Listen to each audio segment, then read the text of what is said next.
है ना आशुतोष भाई, 1 करोड़ इंटर्नशिप देनी थी 5 साल में, पिछले साल ये वादा किया गया। 500 कंपनियां होंगी, 500 कंपनियों की लिस्ट कहीं नहीं है। अब वो रोहित कहते रहे हैं कि भाई वो NSDC की साइट पर है, वो कोई लिस्ट तो आज तक तो सार्वजनिक हुई नहीं। या अब 3.5 करोड़ रोजगार दिए जाएंगे। बहुत से दर्शक कह रहे हैं भाई क्यों परेशान हो रहे हो, इसका तो स्वागत होना चाहिए, स्वागत कर रहे हैं, पर the devil lies in the detail. वो 3.5 करोड़ रोजगार सरकार तो नौकरियां नहीं देगी, सरकारी नौकरी तो नहीं देगी, तो किससे बात हुई है, कहां वो नौकरी या वो रोजगार सृजित होंगे, ये तो बताना चाहिए ना। देखिए संदीप, अगर इस देश के अंदर 3.5 करोड़ रोजगार अगर सृजित हो जाते हैं तब तो देश के अंदर तो बल्ले बल्ले हो जाएगी। इसका मतलब आपकी अर्थव्यवस्था जो है वो 8% से ज्यादा ग्रो कर रही है। क्या ये संभव है? क्या आपको याद होगा 2014 के पहले जब चुनाव हो रहे थे तो हर साल 2 करोड़ रोजगार की बात की जा रही थी, नौकरियों की बात की जा रही थी। लोगों को मिला क्या? प्रश्न क्या है? ये टाइमिंग बहुत इंपॉर्टेंट है। क्यों ये बात कही जा रही है कि हम इस बार 3.5 करोड़ लोगों को रोजगार देंगे बिहार चुनाव के ठीक पहले? अभी क्यों?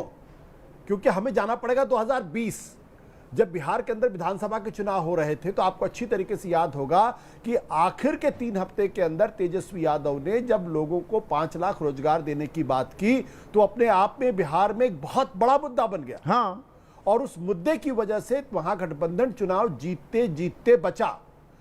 नीतीश कुमार और नरेंद्र मोदी की जोड़ी के बावजूद, जबकि उस वक्त तेजस्वी यादव की लीडरशिप कहीं इस्टेब्लिश भी नहीं थी, राहुल गांधी की क्रेडिबिलिटी को बट्टा लगा हुआ था, उस वक्त भी महागठबंधन और एनडीए के बीच 0.07% का वोट का डिफरेंस था।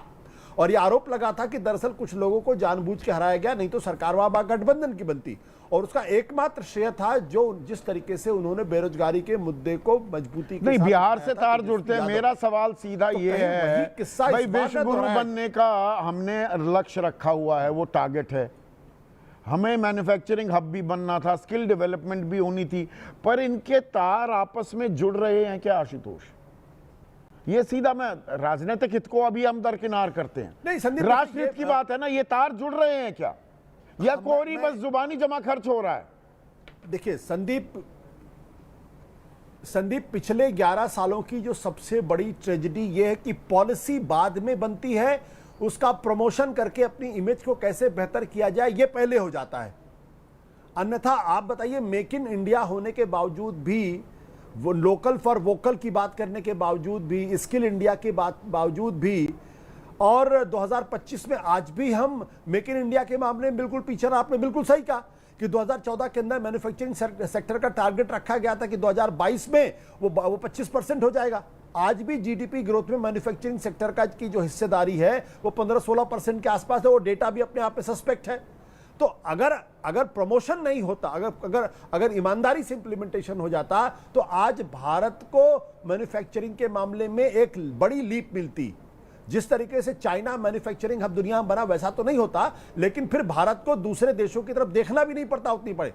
आज की तारीख में आपकी पूरी की पूरी इंडस्ट्री तबाह हो सकती है अगर चाइना ये तय कर ले कि हमें भारत को बहुत सारी चीजें एक्सपोर्ट नहीं करनी। मैं एक उदाहरण आपको दूंगा, जो रेयर अर्थ मेटल है उस पर उन्होंने थोड़ा सा उन्होंने अंकुश लगाया।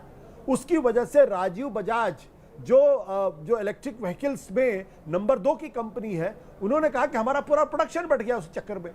तो आपकी डिपेंडेंस चाइनीज इंपोर्ट पर क्यों है? क्योंकि आप और चीन के एंगल के साथ साथ तो अभी टैरिफ का, ट्रंप का टैरिफ धमाका जो है, ये बम अभी कैसे फूटेगा, 27 अगस्त तक की एक मियाद भी है, और ये 50% ही रहा तो रोजगार सृजित होंगे या रोजगार और कम भी हो सकते हैं, ये भी अपने आप में एक बड़ा सवाल है।